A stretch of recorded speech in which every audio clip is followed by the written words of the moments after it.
Loan app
வணக்கம்.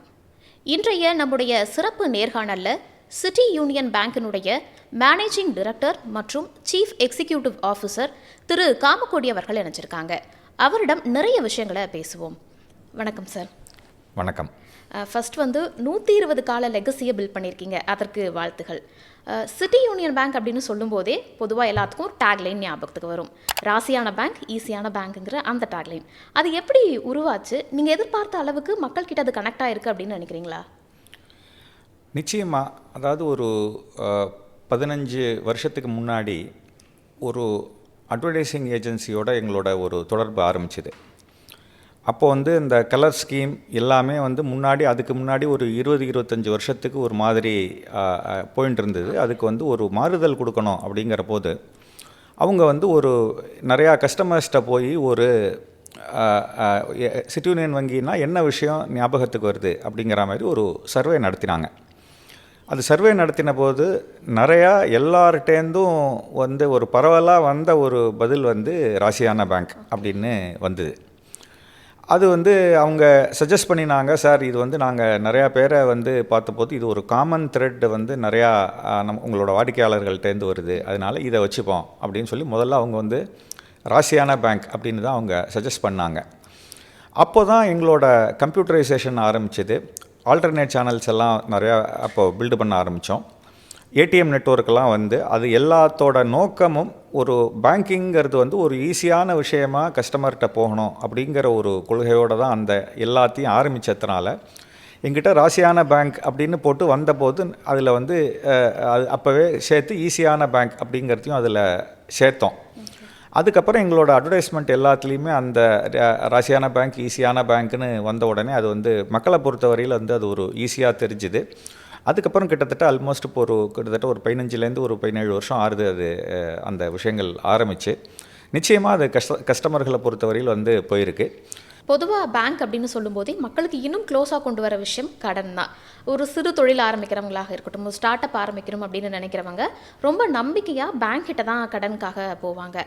So start அப்காக இருக்கட்டும், ஒரு சிறு தொழிலுக்காக இருக்கட்டும், வங்கிகள் எந்த அளவுக்கு சப்போர்ட் பண்ணணும்னு நினைக்கிறீங்க? எந்த அளவுக்கு பண்ணிட்டும் இருக்காங்க? அது வங்கிகளோட முக்கியமான தொழிலே வாடிக்கையாளர்கள் பணம் யார்கிட்ட கூட இருக்கோ அவங்கள்ட்டேருந்து டெபாசிட்டை வாங்கி அதே பணத்தை தொழில் பண்ணுறவங்களுக்கு அதை கடனாக கொடுத்து ரெண்டுக்கும் டிஃபரன்ஸில் இருக்கிற வட்டி விகிதம் தான் ஒரு பேங்க்கோட வருமானம். ஸோ ஒரு பேங்க்கை பொறுத்தவரையில் கடன் கொடுக்கறது அப்படிங்கிறது ஒரு இன்றியமையாத ஒரு விஷயமா இருக்குது.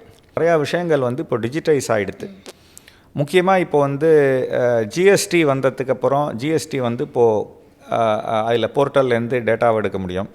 அதேமாதிரி அவங்க ஆல்ரெடி தொடங்கி தொழில் நடத்தி இன்கம் டேக்ஸ் கட்டியிருந்தாங்க அப்படின்னு சொன்னாக்க அவங்க எவ்வளவு வியாபாரம் பண்ணியிருக்காங்க, அதில் எவ்வளவு லாபம், எவ்வளவு டேக்ஸ் கட்டியிருக்காங்க, இந்தமாரி பல விஷயங்கள் இன்றைக்கி அரசாங்கத்தோட டேட்டாலேருந்து இப்போ நேரடியாக எடுக்கக்கூடிய ஒரு ஃபெசிலிட்டிலாம் வந்துடுத்து. அதாவது இப்போ இந்த ஃபார்மலைசேஷன் அப்படின்னு சொல்கிறாங்க. இது வந்ததுக்கப்புறம் இன்ஃபேக்ட் அநேகமாக பல வங்கிகளில் என்னன்னாக்க ஒரு கஸ்டமர் தனக்கு பணம் வேணும் அப்படின்னு சொல்கிற போது அவங்க கொடுக்குற டேட்டா, அவங்க கொடுக்குற பேன் நம்பர், அவங்க கொடுக்குற ஆதார் நம்பர், அவங்களோட அப்ரூவலில் வாங்கிண்டு அரசாங்கத்தில் இருக்கிற எல்லா போர்ட்டல்லேருந்தும் அதுக்குண்டான டேட்டாவை எடுத்து கணக்குகள்லாம் போட்டு இவங்க வந்து எந்த விதத்தில் எவ்வளவு தூரம் சக்ஸஸ்ஃபுல்லாக இருப்பாங்க, இவங்களுக்கு எவ்வளோ ரூபா கடன் கொடுக்கலாம் என்னங்கிறத வந்து ஒரு முக்கால்வாசி டெசிஷனை வந்து இன்னி தேதிக்கு வந்து கம்ப்யூட்டரே எடுக்கக்கூடிய ஒரு காலகட்டம் வந்துடுது. ஸோ எங்கள் வங்கியை பொறுத்தவரையில் நாங்கள் வந்து சிறு குறு தொழில், விவசாயம், வியாபாரம் இதுக்கு கடன் கொடுக்கறது தான் வந்து எங்களோட முக்கியமான தொழில். இன்ஃபேக்ட் முன்னாடிலாம் நாங்கள் வந்து கன்சம்ஷன்னு சொல்லக்கூடிய ஹவுசிங் லோனுக்கோ ஆர் கார் லோன் இந்த மாதிரி விஷயங்களுக்கு நாங்கள் வந்து கடன் கொடுத்ததில்லை. எல்லா ஃபோக்கஸுமே வந்து ஒரு ஒரு ஒரு தொழிலுக்காகவோ ஒரு விவசாயத்துக்காகவோ ஒரு ஆக்டிவிட்டிக்காகவோ ஒரு கேஷ் ஃப்ளோ ஜெனரேட்டிங் ஆக்டிவிட்டீஸ்னு சொல்லுவாங்க, அதுக்கு தான் வந்து ஆரம்பத்துலேருந்து நாங்கள் இதுவரையில் கொடுத்துட்டுருந்தோம். இப்போ தான் சில வருடங்களாக ஹவுசிங் லோன் போல் ரீட்டெயிலுக்கும் கொடுக்க ஆரம்பிச்சிருக்கோம். ஸோ எங்களோட கிட்டத்தட்ட வந்து இந்த ப்ரையாரிட்டி செக்டார் அப்படின்னு சொல்லுவாங்க, அதாவது முன்னுரிமை கடன். அதாவது வந்து ஒரு இப்போ சட்டத்தில் இவ்வளவு ரூபாய்க்கு கீழே இருக்கிற லோனுக்கு சிறு குறு தொழிலுக்கு எவ்வளவு வந்து பேங்க்கு கொடுக்குறது, அதுக்கு வந்து 40% குறைச்சல் இல்லாமல் கொடுக்கணும் அப்படின்னு ஒரு சில இதெல்லாம் இருக்குது. ஸோ எங்கள் பேங்க்கை பொறுத்தவரையில் நாங்கள் வந்து விவசாயிகளுக்கு கொடுக்குற தங்க நகை கடன் ப்ளஸ் வந்து இதுக்கு சிறு குறு தொழிலுக்கு கொடுக்குற கடன் அதெல்லாம் சேர்த்து கிட்டத்தட்ட ஒரு 60லேருந்து 65% கிட்டத்தட்ட எங்களோட கொடுக்கப்படுற கடன் வந்து சிறு குறு தொழில், விவசாயம் மற்றும் வியாபாரம், ஹோல்சேல் அண்ட் ரீட்டைல் ட்ரேட் என்று சொல்லக்கூடிய மொத்த வணிகம், சில்லறை வணிகம் எல்லாத்துக்குமா சேர்த்து கொடுக்கறது தான் எங்களோட ப்ரிஃபரன்ஸ். வந்து மாறாமே தான் எங்கள் வங்கியை பொறுத்தவரையில் நடந்துட்டுருக்கு. அடுத்ததாக லோனை பற்றி பேசும்போது ஹவுஸ் லோன் அப்படிங்கிற விஷயம் நிறைய பேருக்கு எமோஷனலி கனெக்ட் ஆன ஒரு விஷயமும் கூட. நிறைய பேர் சொல்லுவாங்க, கடன் வாங்கிலாம் வீடு வாங்கக்கூடாதுப்பா, கடைசி வரைக்கும் அந்த வீட்டில் கடனை கட்டிட்டு தான் இருக்கணும்னு சொல்லுவாங்க. இன்னும் சிலர் என்ன சொல்லுவாங்கன்னா, அது எமோஷனலான விஷயம், நம்ம இருக்க போகிறோம், கடன் வாங்கினா என்ன வேலைக்கு போக போகிறோம், நம்ம கட்டிட்டு போய்க்கலாம் அப்படின்னு சொல்லுவாங்க. ஸோ 2 பெர்ஸ்பெக்டிவுமே நம்ம பார்க்க வேண்டியதாக இருக்குது. அதில் முக்கியமான சில விஷயம் என்ன அப்படின்னா, இன்றைக்கி வந்து நம்ம அந்த ஹோம் லோன் வாங்குகிறோம், ஒரு 20 இயர்ஸ்க்கு அப்படின்னு இஎம்ஐ கட்ட வேண்டியதாக இருக்குது, 10,000 ரூபா மாதம் கட்டுறோம் அப்படின்னு வச்சுக்கிட்டோம்னா, இன்னும் சில வருஷம் கழிச்சு நம்ம 10,000 அமௌண்ட்டாக யோசிக்கும் போது அந்த அமௌண்ட் நமக்கு மேபி சின்னதாக தெரியலாம். ஸோ இப்படி எல்லா பெர்ஸ்பெக்டிவுமே வச்சு பார்க்கும்போது உங்கள் பெர்ஸ்பெக்டிவ் என்னவாக இருக்குது, நீங்கள் என்ன சஜஷன்ஸ் எல்லாம் கொடுப்பீங்க?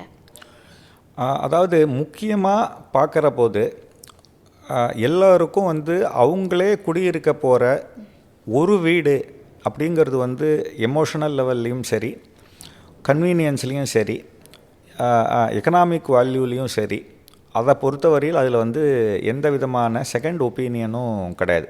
ஸோ ஒரு வீடு அப்படிங்கிறது வந்து நிச்சயமாக வந்து எல்லாருக்கும் இது கனவாக கூட இருக்கலாம், எல்லாரும் வந்து வாங்குவாங்க. ஒரு 30 வயசு இருக்கிற போது ஒரு எக்ஸ் ருபீஸ் வரபோது நமக்கு சம்பளம் எத்தனை மடங்கு நம்மளோட மாத சம்பளத்துக்கோ வருஷ சம்பளத்துக்கோ நம்ம வந்து கடன் வாங்கி வீடு கட்டலாம் அப்படிங்கிற மாதிரிலாம் பல குறியீடுகள், பல கால்குலேஷன்ஸ் இருந்தது. நார்மலாக அப்போது வந்து ஒரு ஒரு 30 வயசில் ஆரம்பிக்கிற போது அன்றைக்கி வாங்குகிற மாத சம்பளம் இன்ட்டு 100 அப்படின்னு ஒரு தம்புரூல் பல பேர் அப்போ வந்து ஃபைனான்ஷியல் மேனேஜ்மெண்ட்டுக்கு சொல்லுவாங்க.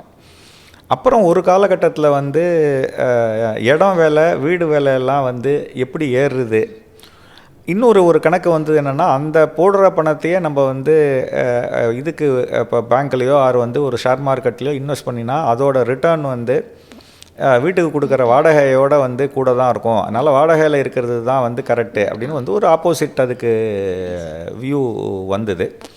ஸோ இது வந்து ஒருத்தருக்கு அவங்கவுங்களோட எண்ணத்துக்கு தகுந்த மாதிரி இதோட பதில் மாறும் அப்படின்னு இருந்திருந்தாலும், ஒரு சேஃபாக இருக்கிறதுக்கு, ஒரு செக்யூர்டாக இருக்கிறதுக்கு, உங்களோட ஒரு நீண்டகால தேவைக்கு, அது இன்வெஸ்ட்மெண்ட்டாக இருந்தாலும் சரி, எப்படி இருந்தாலும் சரி, ஒவ்வொருத்தருக்கும் ஒரு வீடு அவங்களோட இப்போ அதோட எந்த அளவுக்கு அவங்க வாங்கலாங்கிறது அவங்களோட சம்பாத்தியத்தை பொறுத்தது.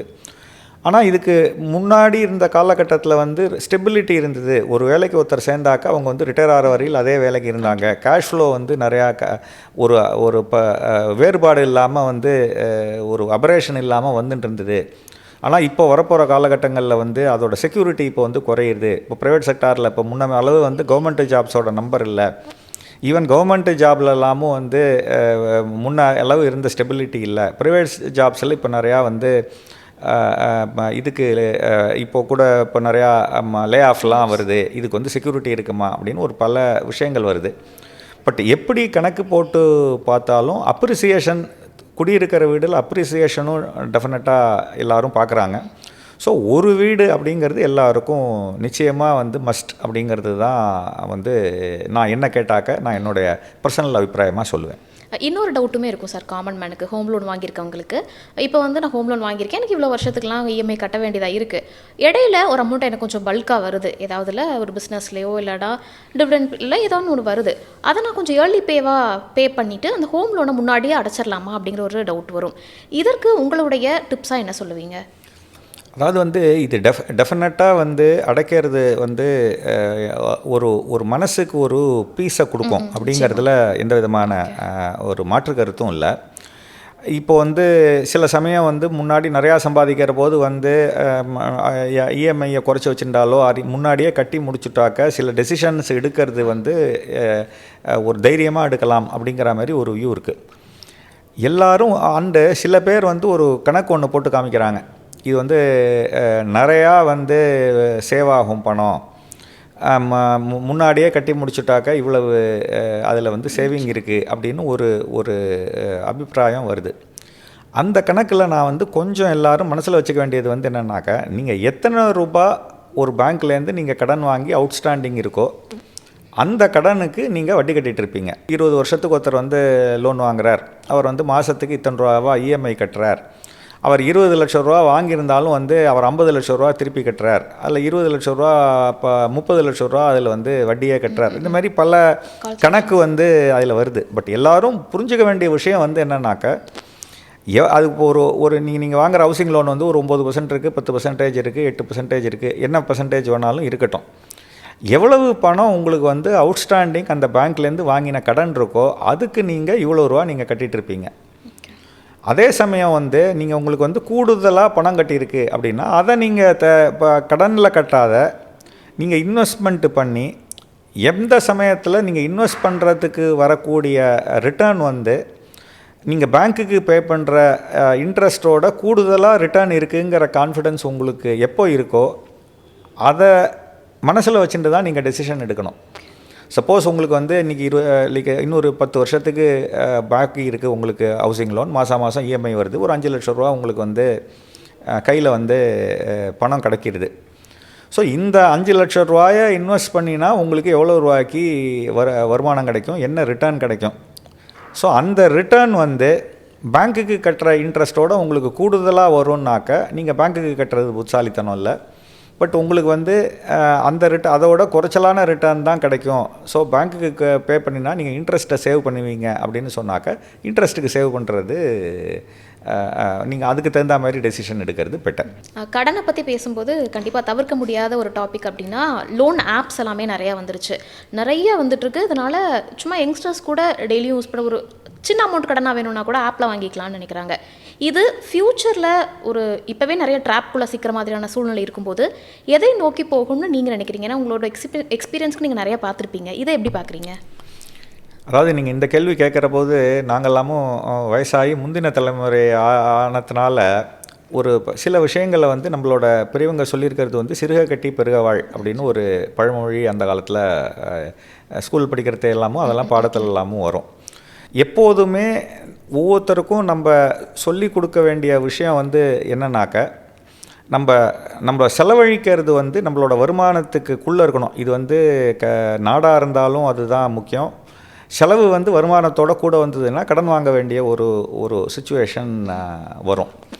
ஸோ அது வந்து எந்த காரணத்துக்காக வாங்குகிற கடன் வந்து இது வந்து இப்போ வந்து நீங்கள் ஹவுசிங் லோனுமே அதேமாதிரி நம்ம இஎம்ஐ கட்டி தான் வாங்குகிறோம். ஃப்யூச்சரில் வரப்போகிற ஒரு வருமானத்தை இன்றைக்கே நம்ம வந்து அதுக்குண்டான செலவை நம்ம உற்பத்தி பண்ணிக்கிறோம். ஆனால் அது வந்து ஒரு அசட்டை க்ரியேட் பண்ணுறது. அந்த அசட் வீடோட மதிப்பும் வந்து வருஷம் வந்து ஏறின்னு இருக்கும் அப்படிங்கிற ஒரு எண்ணம் நமக்கு இருக்குது. அதில் நீங்கள் வாங்கியிருக்கிற கடனில் வந்து ஒரு அசட்டை க்ரியேட் பண்ணுறீங்க. ஆனால் வந்து இதே ஒரு கடனை வாங்கி இது வந்து ஒரு செலவு பண்ணி முடிச்சுட்டாக்க, உதாரணத்துக்கு ஒரு ஃபாரின் ட்ராவலுக்காக செலவழிக்கிறோம், ஆர் வந்து நம்மளோட இன்றைக்கி இருக்கிற நம்மளோட லைஃப் ஸ்டைலுக்கே நம்ம வந்து இது பண்ணல, நம்மளோட வருமான தகுதிக்கு மீறின செலவை நம்ம வந்து பண்ணுறோம் அப்படின்னு சொன்னாக்க டெஃபினட்டாக அது வந்து ஒரு ட்ராப்பில் தான் கொண்டு வந்து விடும். இதுலேயே எந்த மாதிரியான அசட்டில் வந்து நம்ம அதில் நம்ம இன்வெஸ்ட் பண்ணுறோம் அப்படிங்கிறதும் ஒரு முக்கியமான சமாச்சாரம். என்னோட நண்பனே அந்த காலத்தில் ரொம்ப அழகாக எனக்கு ஒரு அவனோட அனுபவமாக ஒன்று சொன்னான். இப்போ நாங்கள் ஒரு 95 காலேஜ் முடித்ததுக்கப்புறம் அப்போ வந்து பெங்களூரில் இருக்கிற ஒரு சாஃப்ட்வேர் கம்பெனியில் அவனுக்கு வேலை கிடச்சிது. ஸோ அந்த சமயத்தில் வந்து நான் சொல்கிறது வந்து ஒரு 98 2000 ஒரு 25 வருஷத்துக்கு முன்னாடி ஒரு மாருதி காரோட விலையும் 3.5 லட்சம் ரூபா தான். பன்னீர்கட்டா ரோடில் அங்கே பெங்களூரில் ஒரு ஃப்ளாட்டோட விலையும் 3.5 லட்சம் ரூபா தான். அன்றைக்கி அவன் வந்து 3.5 லட்சம் ரூபாய்க்கு ஒரு ஃப்ளாட் வாங்கியிருந்தான்னா இன்றைக்கி அந்த ஃப்ளாட்டோட விலை வந்து 1 கோடி ரூபா. ஆனால் அவன் தப்பாக வாங்கினது ஒரு மாருதி கார். ஸோ அது வந்து 7-8 வருஷத்தில் அதோட வேல்யூ வந்து டிப்ரிஷியேட் ஆகி அது வந்து போயிடுது. நம்ம வந்து வருமானத்துக்கு ஒரு ஆக்டிவிட்டிக்கு இல்லாத இதே வந்து ஒரு செலவுக்கும் அனுபவிக்கிறதுக்கும் வந்து இந்தமாரி ஒரு கடன் வாங்கி இது வந்து செலவழிச்சாக்க இந்த ஆப்லேருந்து நீங்கள் சொல்கிற விஷயங்கள்லாம் பண்ணினாக்க டெஃபினட்டாக இது வந்து நாளைக்கு அவங்களோட கிரெடிட் ஹிஸ்ட்ரியை அவங்களால கடனை கட்ட முடியாதுன்னு சொன்னாக்க அவங்க ஆர்கனைஸ்டு பிளேயர்ஸ்லேருந்து வாங்கினா சிபில் ஸ்கோருக்கு போகும். சிபிலில் ரேட்டிங் குறைஞ்சதுன்னா இன்னும் அடுத்த தடவை அவங்க வந்து அவங்களுக்கு எப்போ முக்கியமாக தேவையோ அப்போ வந்து அவங்களால கடன் வாங்க முடியாது. அதனால் கடன் பட்டார் நெஞ்சம் போலன்னு கலைஞனான் இலங்கை வேந்தன்னு அந்த காலத்தில் சொல்லியிருந்த மாதிரி கடன் வாங்குறவங்க எல்லாருமே இதை எப்படி நம்ம வந்து திருப்பி கட்ட போகிறோங்கிறத வந்து யோஜனை பண்ணி வாங்கி நம்ம பண்ணுற அதனால் வர ஆக்டிவிட்டி ஒர்த்துங்கிறத வந்து ஃபுல்லாக கன்வின்ஸ் ஆனதுக்கு அப்புறம்தான் யாராக இருந்தாலும் கடன் வாங்கணும் அப்படிங்கிறது என்னோடய தாழ்மையான அபிப்பிராயம். கடனை பற்றி நம்ம நிறையாவே பேசணும். முக்கியமாக அடுத்து சேவிங்ஸை பற்றியும் கொஞ்சம் பேச வேண்டியதாக இருக்குது. ஒரு யங்ஸ்டர்ஸ் அப்போ தான் வேலைக்கு வந்து ஜாயின் பண்ணுறாங்க, ஏர்ன் பண்ண ஸ்டார்ட் பண்ணுறாங்க, ஒரு மந்த்லி ஏர்னிங்ஸ் இருக்குது. இன்னொரு பக்கம் ஒரு பிஸ்னஸ் பண்ண ஸ்டார்ட் பண்ணுறாங்க, அவங்களுக்கும் அதுதான் புது ஏர்னிங்ஸாக இருக்கும்போது இந்த 2 தரப்புமே தங்களுடைய சேவிங்ஸை எப்படி பிளான் பண்ணணும், அந்த சேவிங்ஸ்லேருந்து இன்வெஸ்ட்மெண்ட்டை எப்படி பிரித்து போடணும் அப்படின்னு நீங்கள் சொல்லுவீங்க? அதாவது இப்போது மாசாந்திர சேவிங்க்கு இருக்கிற ஒரு சம்பாதிக்கிற ஆரம்பிக்கிறவங்களை பொறுத்தவரையில் முதல்ல இன்றைக்கி வந்து கவர்மெண்ட் லா பிரகாரமே சோஷியல் செக்யூரிட்டி இருக்குது. சோஷியல் செக்யூரிட்டியில் உங்களுக்கு வந்து ஒரு ஆர்கனைஸ்டு செக்டாரில் இப்போ பிஎஃப் கான்ட்ரிபியூஷன் இருக்குது. இதை தவிர இப்போ வந்து நேஷ்னல் பென்ஷன் ஸ்கீம் வேறு இருக்குது. ஸோ இதில் வந்து நீங்கள் குறிப்பிட்ட சதவீதம் வந்து இதுக்கு நீங்கள் இன்வெஸ்ட் பண்ணணுங்கிறது வந்து இன்றைக்கி சட்டப்பூர்வமாக ஆயிடுது. அது வந்து மினிமம்.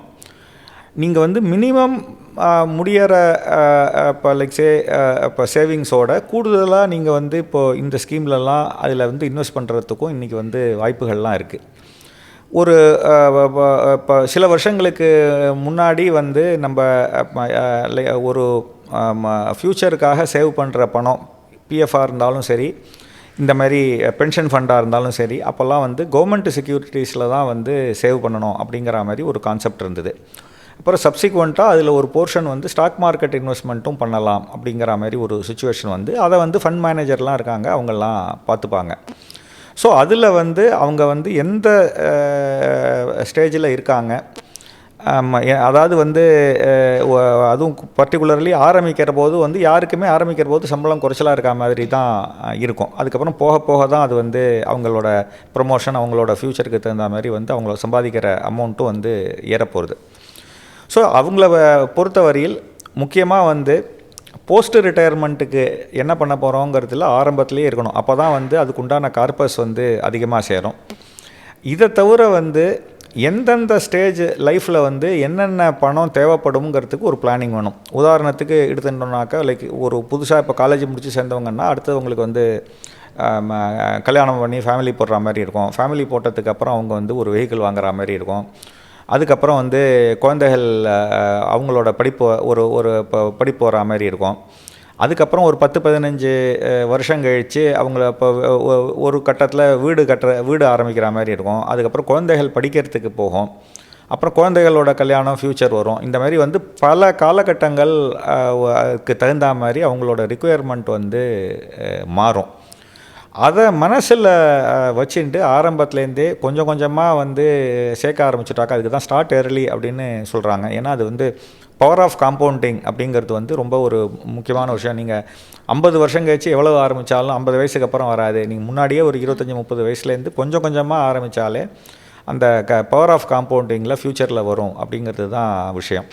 ஸோ ஒவ்வொரு ஒரு சமூக பொறுப்புள்ள ஒரு ஒரு ஒரு பர்சனும் ஒரு வேலைக்கு சேர ஆரம்பிக்கிற போதே அவங்க வந்து இந்த திட்டமிடல் இதில் வந்து ரொம்ப முக்கியம். எப்போ வந்து வெஹிக்கிள் வாங்கணும், எப்போ வந்து வீடு வாங்கணும், எப்போ வந்து குழந்தைகளுக்கு வேணும், எப்போலேருந்து இப்போது என்னென்ன இன்சூரன்ஸு போடணும், என்னென்ன மெடிக்கல் இன்சூரன்ஸுக்கு எப்போ வந்து ஒன்று வந்ததுனாலும் அதுக்கு வந்து சேஃப்கார்டு ஆகிறதுக்கு இருக்கா, இதை வந்து அதேமாரி ஃப்யூச்சரில் வந்து முன்ன மாதிரி இப்போ வந்து இந்த ஈவன் இப்போ கவர்மெண்ட்லையாக இருந்தாலும் பென்ஷனுங்கிறது வந்து முன்ன மாரி இப்போ வந்து பழைய பென்ஷன் திட்டம் கிடையாது. புது பென்ஷன் திட்டத்தில் நீங்கள் எவ்வளவு கார்பஸை க்ரியேட் பண்ணுறீங்களோ அந்த கார்பஸோட ரிட்டர்ன் தான் உங்களுக்கு ஃப்யூச்சர் கேஷ் ஃப்ளோவாக ஆன்விட்டியில் வரப்போகுது. ஸோ இது எல்லாத்தையும் வந்து ஆரம்பத்துலேருந்தே திட்டமிட்டு அதுக்கு தகுந்த மாதிரி ஒரு அளவோட ஒரு செலவு பண்ணி அதை அளவோடு சேர்த்து அதுக்குண்டான ஒரு சேவிங்கையும் வச்சுக்கிறதுங்கிறது தான் ஒவ்வொருத்தருக்கும் ஒரு ஒரு ஒரு பாதுகாப்பான ஒரு ஃபைனான்ஷியலி இண்டிபெண்ட் வாழ்க்கையை கொடுக்கறதுக்கு ஒரு வழியாக இருக்கும்.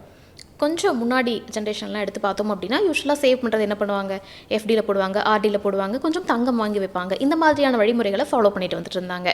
இப்போ இருக்கும் பார்த்தோம்னா மேக்ஸிமம் எல்லாருமே மியூச்சுவல் ஃபண்டில் போடலாம், ஷேர்ஸில் போடலாம், எஸ்ஐபி போடலாம். அந்த மாதிரி ஏதாவது ஒரு இப்போ இருக்கக்கூடிய மெத்தடை நிறைய ஃபாலோ பண்ண ஆரம்பிச்சிட்டாங்க அப்படின்னே சொல்லலாம். ஸோ இந்த மாதிரியான சேவிங்ஸ் கொஞ்சம் அதிகரிச்சிருக்கு அப்படின்னு நம்ம நினைக்கலாமா? அதோட அவேர்னஸ் நிச்சயமாக வந்து புரிதல் அதிகரிச்சிருக்கு அப்படிங்கிறதுல வந்து எந்த விதமான செகண்ட் ஒப்பீனியனும் இல்லை. தேவைப்படுற அளவு தெரிஞ்சுட்டுருக்காங்களா அப்படின்னு கேட்டாக்க டெஃபினட்டாக முன்னாடி இருக்கிறதோட ஒரு முன்னேற்றம் இருக்குது. இன்னும் தெரிஞ்சுக்க வேண்டிய விஷயங்கள் நிறையா இருக்குது. இப்போ உதாரணத்துக்கு இப்போது நம்மளோட இப்போது ஷேர் மார்க்கெட்லேயே என்ன சொல்கிறாங்க, அந்த சிஸ்டமேட்டிக் இன்வெஸ்ட்மெண்ட் பிளான் எஸ்ஐபி வந்ததுக்கு அப்புறம் அதாவது உங்களுக்கு நீங்கள் பார்த்துருப்பீங்க, நம்ம இந்தியாவை பொறுத்தவரையில் வந்து மொத்தம் இருக்கிற பாப்புலேஷனில் இன்கம் டேக்ஸ் கட்டுறவங்களே 5% தான். ஸோ இதில் வந்து ஆர்கனைஸ்டு செக்டாரில் இருக்கிறவங்களோட நம்பர் குறைச்சல். ஸோ ஆர்கனைஸ்டு செக்டாரில் இருக்கிறவங்க எல்லாருக்கும் இதோட புரிதல் வந்து, ஆனால் அதோட நம்பர் குறைச்சல், அதோட புரிதல் இருக்குது. ஸோ அந்த எஸ்ஐபியோட பணம் தொடர்ச்சியாக மார்க்கெட்டுக்கு வரதுனால தான் வந்து மார்க்கெட்டில் வந்து இப்போ ஃபாரின் இன்வெஸ்டர்ஸ் வந்து உள்ளே வந்தாலும் சரி வெளியில் போனாலும் சரி ஒரு பெரிய லெவல் பிரச்சனைகள் இல்லாமல் மார்க்கெட்டும் வந்து ஹோல்ட் ஆகுது. இதில் முக்கியமான விஷயம் வந்து என்ன அப்படின்னு சொன்னாக்கா, இந்த மாதிரி வந்து பணம் வரப்போது எல்லோரும் புரிஞ்சுக்க வேண்டியது, எல்லாத்துலேயுமே நீங்கள் மியூச்சுவல் ஃபண்ட் இன்வெஸ்ட்மெண்ட்டு எல்லாத்துலேயுமே நீங்கள் இன்வெஸ்ட்மெண்ட்டில் பார்த்தாலும் mutual fund investment is subjected to market risk அப்படின்னு வரும். எப்போதுமே ரிட்டர்னும் ரிஸ்க்கும் ஒரு பரிமாணத்தில் ஒன்றுக்கொன்று ஒரு தொடர்பில் தான் வந்து போயின்னு இருக்கும். ஒரு லாங் டேர்மில் எக்ஸ்டெண்ட் பண்ணி பார்த்தாக்க டெஃபினட்டாக வந்து இந்த மாதிரியான எல்லா ஸ்டாட்டிஸ்டிக்கல் அனாலிசிஸும் சொல்கிறது வந்து ரிட்டர்ன் வந்து கூட தான் வருது இந்த மாதிரி போடுற போதோ அப்படிங்கிறது வந்து வாஸ்தவம் தான். பட் அதே சமயம் பார்க்குற போது பேங்க்கில் போடுற போது இருக்கிற ஒரு செக்யூரிட்டி, ஒரு கன்சிஸ்டன்சி, ஒரு ப்ரெடிக்டபிலிட்டி, அதாவது இந்த நம்ம வந்து எதிர்பார்த்து இவ்வளவு சதவீதம் நமக்கு ரிட்டர்ன் வரும்னா அவ்வளவு சதவீதம் கண்டிப்பாக வரும். அதே சமயம் வந்து ஒரு மியூச்சுவல் ஃபண்டுலேயோ ஒரு இதுலேயோ இப்போ ஷேர் மார்க்கெட்லேயோ போடுற போது அதோட மார்க்கெட் ரிஸ்க், அதாவது சந்த அபாயம், ஏற்ற இறக்கம் அப்படிங்கிற ஒரு விஷயத்தை நம்ம வந்து மனசில் வச்சுக்கணும்.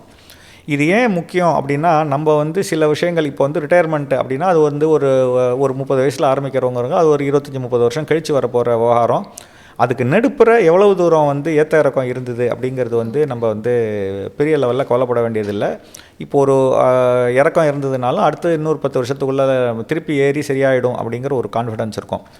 ஆனால் அதை விட்டுட்டு நீங்கள் உங்களுக்கு வந்து ஒரு நீங்கள் குழந்தைய படிக்க வைக்கணும் அப்படின்னா பையனோட எல்கேஜிக்கும் போது அவனோட 14வது வருஷம் அவன் +2 முடிக்கிற போது அவங்களுக்கு வந்து ஒரு ப்ரொஃபஷனல் கோர்ஸுக்கு வந்து அவங்க காலேஜ் முடிச்சுட்டு ஃபாரின் போகிறதுக்குன்னு இந்த டயத்துக்கு நமக்கு வேணும் அப்படிங்கிற போது நம்ம இன்னும் கொஞ்சம் கூடுதல் ஜாக்கிரதையாக இருக்கணும். ஏன்னா நமக்கு பணம் தேவைப்படுற போது வந்து சந்தை மார்க்கெட் வந்து குறைச்சலாக இருந்தது அப்படின்னா நம்மளோட ரிட்டர்ன் வந்து அப்போது அடிபட்டு போகிறதுக்கு உண்டான சாத்தியக்கூறுகள் இருக்கின்றன. ஸோ நம்மளோட ஹொரைசன் அப்படின்னு சொல்லுவாங்க, எத்தனை வருஷம் கழிச்சு நமக்கு வந்து பணம் வேணும் அப்படிங்கிறத மனசில் வச்சுண்டு அதுக்கு தகுந்த மாதிரி எந்தெந்த இப்போது பேங்க்கில் எவ்வளவு பணம் வைக்கணும், மியூச்சுவல் ஃபண்டில் எவ்வளவு போடணும், ஷேர் மார்க்கெட்டில் எவ்வளோ இன்வெஸ்ட் பண்ணணும், சந்தை எவ்வளவு வாங்கணும், வீடில் எவ்வளவு இன்வெஸ்ட் பண்ணணும், இந்த அசட் அலோகேஷன்னு சொல்லுவாங்க. எந்த லைக் இப்போ காலகட்டத்தில் எவ்வளவு வேணும் அப்படிங்கிறத மனசில் வச்சுட்டு ஒவ்வொரு இன்வெஸ்டாரும் ஒவ்வொரு குடிமகனும் அந்த முடிவு எடுக்கணுங்கிறது தான் நம்ம புரிஞ்சிக்க வேண்டிய விஷயம். குளோபலி பார்க்கும்போது ஆர்டிஃபிஷியல் இன்டெலிஜென்ஸோட அந்த வருகை அப்படிங்கிறது நிறைய துறைகளில் முக்கியமான இடத்தையும் பிடிச்சிட்டு வந்துட்டு இருக்கு. பேங்கிங் செக்டாரை பொறுத்த வரைக்கும் அடுத்த ஃபியூ இயர்ஸ்க்கு ஆர்டிஃபிஷியல் இன்டெலிஜென்ஸினுடைய அந்த பங்கு இல்லைனா அதனுடைய முக்கியத்துவம் எவ்வளவு இருக்குன்னு சொல்லலாம்? என்னென்னலாம் இருக்கும்? மிக பெரிய லெவலில் இருக்கும். முக்கியமாக இப்போது இமீடியட்டாக இப்போ வந்து பார்க்குறதுல வந்து எந்தெந்த துறையில் வருது அப்படின்னு சொன்னாக்கா ஆர்டிஃபிஷியல் இன்டெலிஜென்ஸை பொறுத்தவரையில் முன்னாடி இந்த தகவல் டேட்டாலாம் வந்து பல்வேறு இடங்களில் இருந்தது. அதனால் வந்து அதை வந்து மேனுவலாக தான், அதாவது வந்து ஒன்றொன்றையும் மேனுவல் ப்ராசஸிங் தான் இருந்தது. அதாவது ஒவ்வொருத்தரும் வந்து உட்காந்து தான் தனியாக பார்க்கணும்.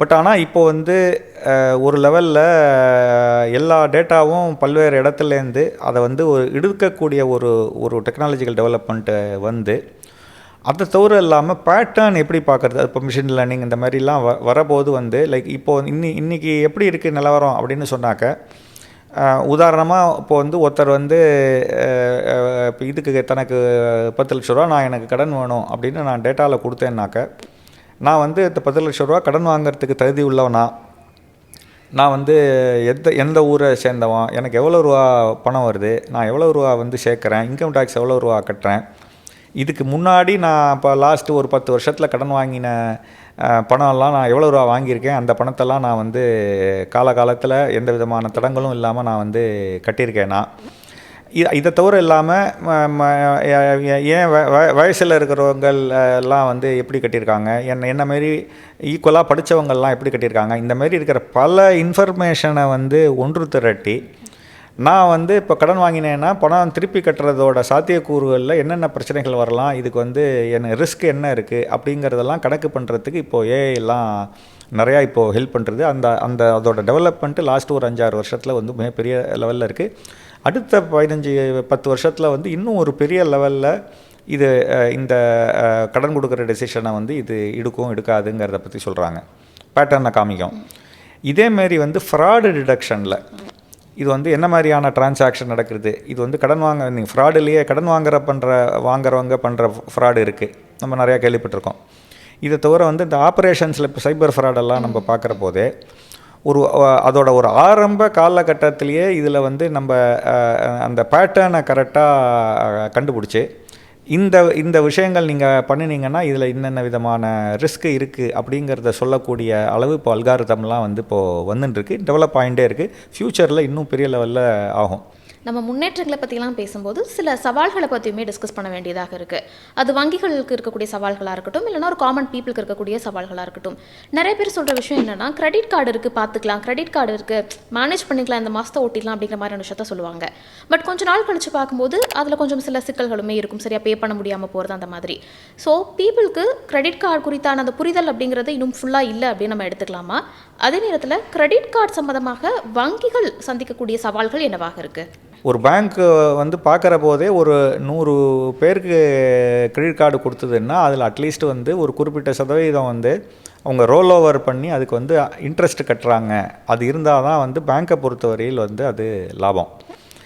ஆனால் ஒரு கிரெடிட் கார்டில் கடன் வாங்கிக்கிறவங்க புரிஞ்சிக்க வேண்டியது வந்து என்னென்னா, இது வந்து கிரெடிட் கார்டோட அவங்க பே பண்ணுற வட்டி ஜாஸ்தி. அவங்க வந்து ரோல் ஓவர் பண்ணினாக்க அவங்களோட வட்டி வந்து சாதாரணமாக ஒரு பேங்க் டெபாசிட்டுக்கு எவ்வளோ ரூபாய்க்கு அவங்களுக்கு வட்டி கிடைக்குமோ அதை மாதிரி வந்து இன்னும் ஒரு 8% மினிமம் வந்து கூடுதலான வட்டியை தான் அவங்க பே பண்ணுறாங்க.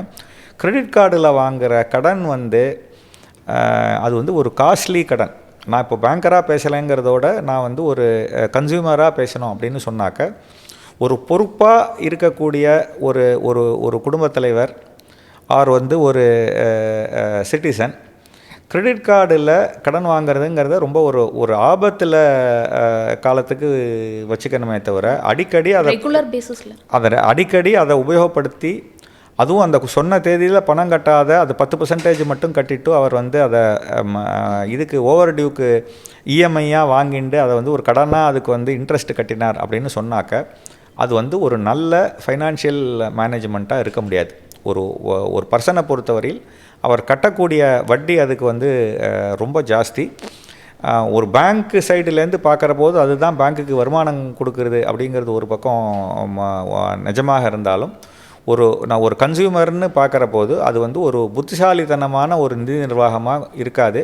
நீங்கள் கிரெடிட் கார்டில் வாங்கிட்டு அவங்க ஒரு மாதம் கிரெடிட் லிமிட் கிடைக்கிறது, இத்தனாம் தேதிக்குள்ளே இந்த கடனை கட்டணும்னு வரபோது அதுக்குள்ளே பணத்தை கட்டக்கூடிய அளவு வச்சுக்கிறதுங்கிறது தான் இதில் புத்திசாலித்தனமாக இருக்குமே தவிர, அந்த கட்டுற பணத்தில் வந்து 10% மட்டும் கட்டிட்டு அவங்க ஸ்கீம் அந்தந்த வங்கிகளோட இது பிரகாரம் வச்சுட்டு பாக்கியை வந்து நான் இஎம்ஐயாக கட்டுறேன், நான் வந்து போஸ்ட்பான் பண்ணி கட்டுறேன்னா அதோட இன்ட்ரெஸ்ட் காஸ்ட் வட்டி வந்து ரொம்ப ஜாஸ்தி அப்படிங்கிறத புரிஞ்சுண்டு அந்த வட்டியில் இது காஸ்ட்டில் இந்த இப்போ செலவு பண்ணுறதுங்கிறது ஒர்த்தாங்கிறத யோஜனை பண்ணிவிட்டு பண்ணணுங்கிறது தான் என்னோட ஒரு வேண்டுகோள். சேவிங்ஸ் பற்றி, இன்வெஸ்ட்மெண்ட் பற்றி, அதே நேரத்தில் பேங்க் கஸ்டமருக்கு இருக்கக்கூடிய சவால்கள் பற்றி அப்படின்னு நிறைய விஷயங்களை ஷேர் பண்ணியிருந்தீங்க. குறிப்பாக வங்கிகள் தரப்புலேருந்தும் என்ன விஷயங்கள் எல்லாம் நம்ம பார்க்க வேண்டியதாக இருக்குது, கஸ்டமர் தரப்புலேருந்து என்ன மாதிரியான விஷயங்களில் பார்க்க வேண்டியதாக இருக்குது, ஃப்யூச்சர் எப்படி இருக்கும் அப்படின்னு நிறைய விஷயங்களை எங்கள் கூட விரிவாக ஷேர் பண்ணியிருந்தீங்க. ரொம்ப நன்றி சார். நன்றி. முக்கியமாக புதிய தலைமுறை நேயர்களுக்கும் இந்த பேட்டியை இதுவரையில் பொறுமையாக கண்டு கழித்ததுக்கு என்னுடைய நன்றியை தெரிவித்துக் கொள்கிறேன்.